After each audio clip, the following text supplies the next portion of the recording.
I am Tina Shayani, your host, the founder of this group, as well as the head coach at T-Shea Coaching, where we help people attract and build lasting, loving relationships. I'm so happy to welcome you here today. There are some exciting things happening here.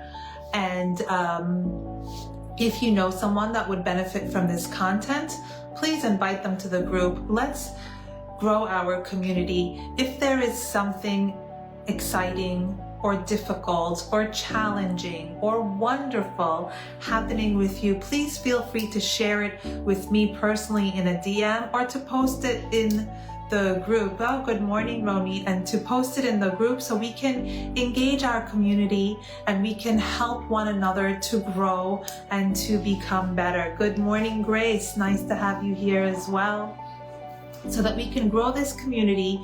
So if you have those people that you think will benefit, please invite them to the group.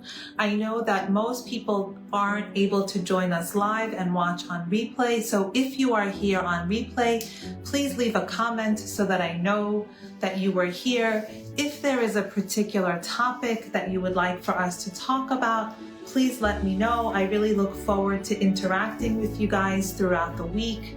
So send me a message and let's see what we can do. So let's jump right into this week's topic, which is removing the blocks to love. There are things standing in our way that prevent us from finding that deep connection, that really meaningful thing that brings us together. And it's very difficult sometimes to identify what those things are, and sometimes it's not so difficult at all. Whenever I ask someone, so what do you think is standing in your way? The very first thing that most people say is, I don't know. I don't know. But once we go in past that I don't know a little bit further, we get to the root of it. We get to what is really the block. What is the fear? Because it always is fear. That block is always the fear of something, and it's different for everybody, but there are certain things that come up on a regular basis. So people will say, first they'll say, I don't know. Then they'll say something like, I made some notes before I started.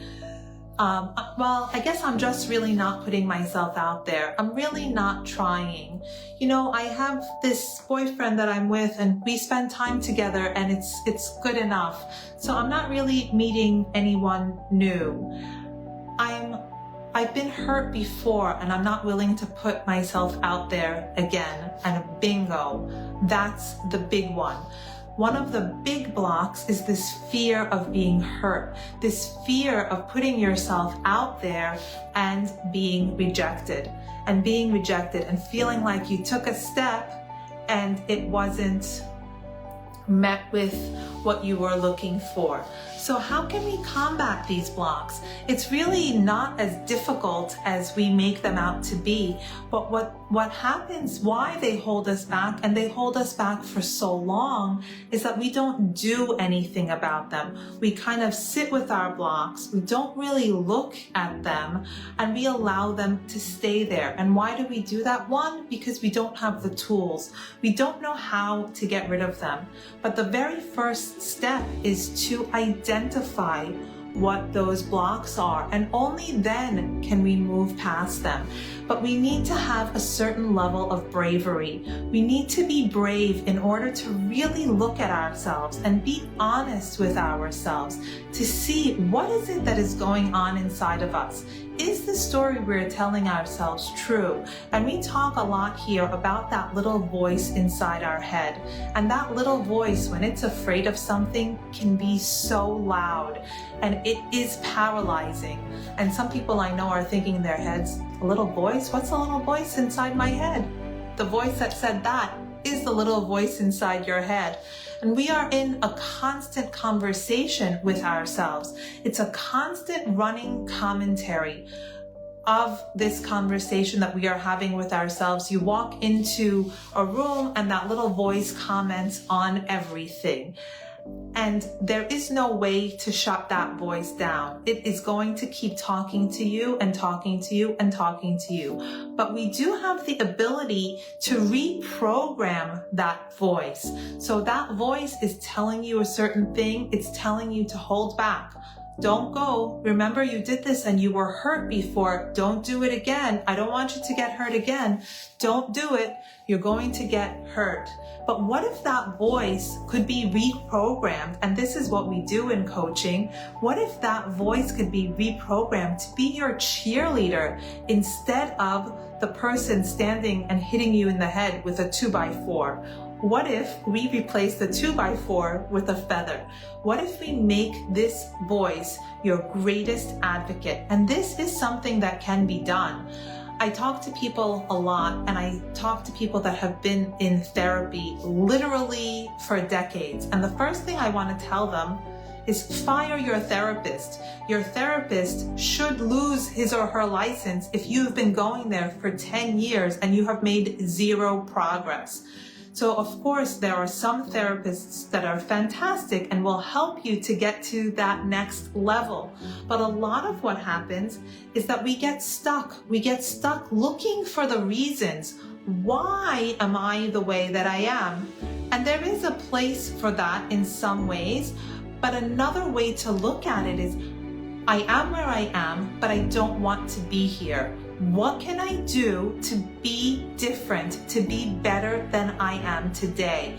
And even the best life, even the most magical, perfect looking life, because you have done the work and you've made the progress, has room for improvement. And that's the beauty of life, to always be getting better. There's always room for improvement, and there's always ways to identify the blocks, not just in relationships, but in every aspect of life, to take a look and see, this is where I am, but where is it that I want to be? And what are the steps that I can take to get to where I want to be? So we talk a lot about blocks. So is it the universe that is blocking us? Does the universe have a personal vendetta that just doesn't want us to be happy, that is just out to get me, and it doesn't want me to be happy? It sends me all of these terrible things. Or is it me? Is it me that's doing this, or is it the universe? The truth is that the universe is neutral. The universe is going to give us what we ask for. And we are always, whether on purpose or not, asking the universe for things. And the more we talk about something, the more fearful we are of the rejection, of the hurt, the more those things are going to come our way, because the universe is responding to us. It acts as a mirror. It responds not necessarily to what we say, but to how we feel. The universe responds to us in kind. Like attracts like. It gives us what we are. It shows us who we are. And there's no judgment here. If you are in a place in your life where you're not where you want to be, that's okay. Nobody is perfect. Nobody has achieved the highest level. There is always room for improvement.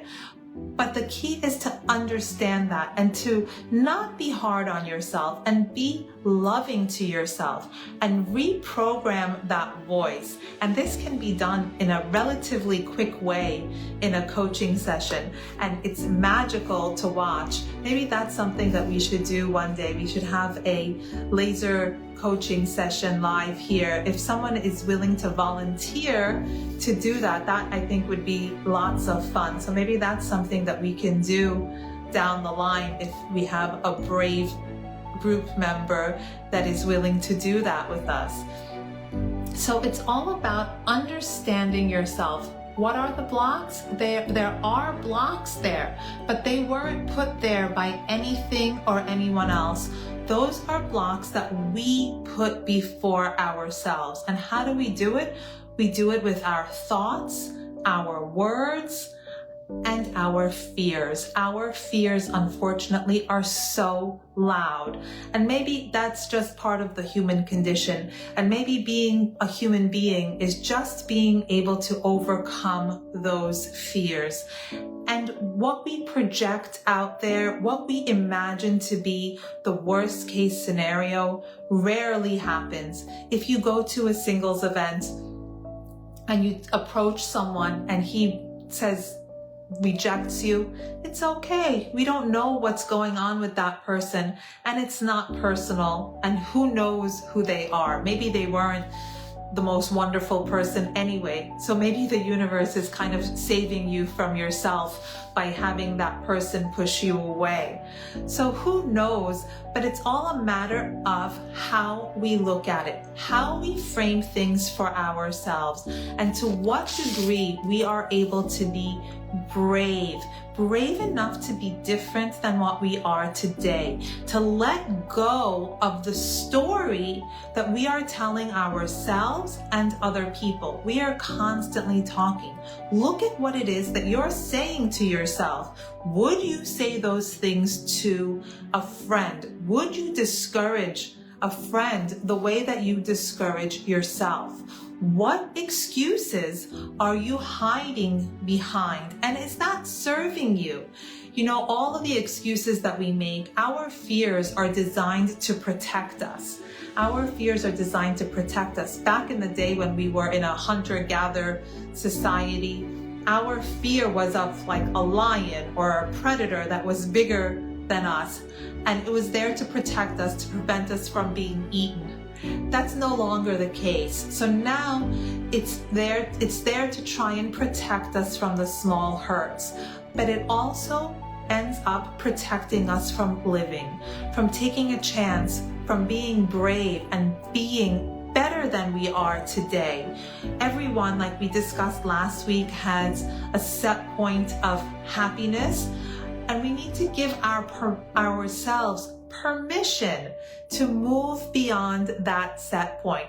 And I got a lot of pushback from that statement that I made last week, but we do have the ability. We are not fixed beings. Nothing is set in stone.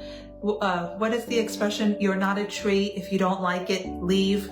We have the ability to move and change and do things differently. If you have been doing something for a period of time and you are not happy with the result, we have the ability to change it. But in order to change it, we have to be willing to let go of what we have today.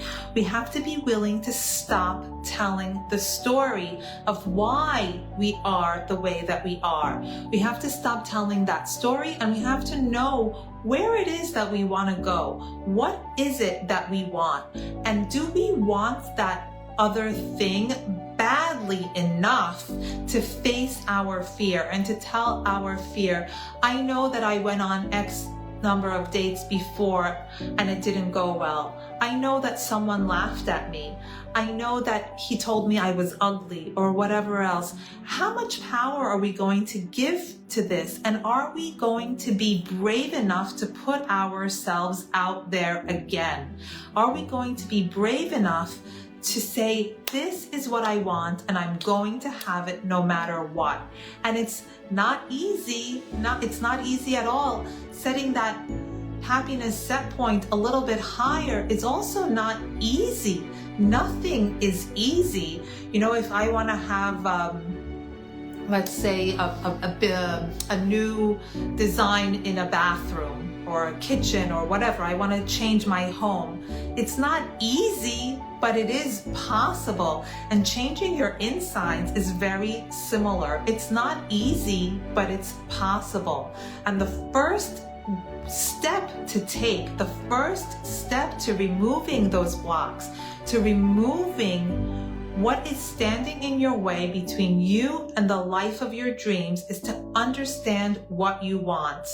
Understand what you want and decide that you are going to have it.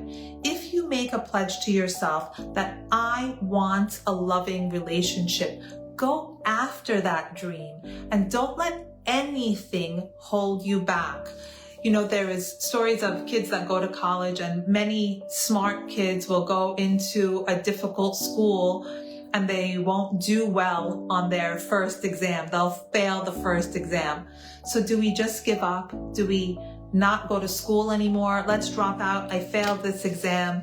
No, we keep going. We change study habits. Maybe you change your major because it's different than the goal that you want, but we don't give up. So why is it that in the arena of love, we are so willing to give up? We are so willing to back away and say, well, I tried and I was hurt. I'm not willing to get hurt before. You were hurt, but did you survive the hurt? Can you reframe the story from being a story of I got hurt to a story of I had an experience and I learned from it? Can we let go of the hurtful story and change it into a story that is loving, that we can learn from? And of course it hurts. Of course it hurts. Sometimes when we're walking, we'll stub our toe really hard and it really hurts, but we continue to walk. So why is it that we're so willing to hold on to one incident and allow it to take over our lives? So I am here today to help you to remove those blocks. Let's talk about it. Let's see what your personal issue is, and let's work to remove those blocks. Is it easy? It's not easy, but it's not as difficult as we imagine it to be, and it is very possible. It is very doable, and all the tools that you have are inside of you. All the answers are inside of you. Sometimes we just need a little help and a little inspiration to bring those things out of us and to understand where it is that we want to go, to talk through the methods of getting from where you are to where you want to be, to living a better life, a more joyful life, to building a relationship that can grow with time. So I invite you once again to reset your happiness standard, your happiness set point. Allow yourself, give yourself permission to be just a little bit happier today than you were yesterday. And with that permission, you stop to block the way of good things coming into your life. Be willing to let go of the story and be willing to change for the better. And together we can do great things. I hope that this was helpful.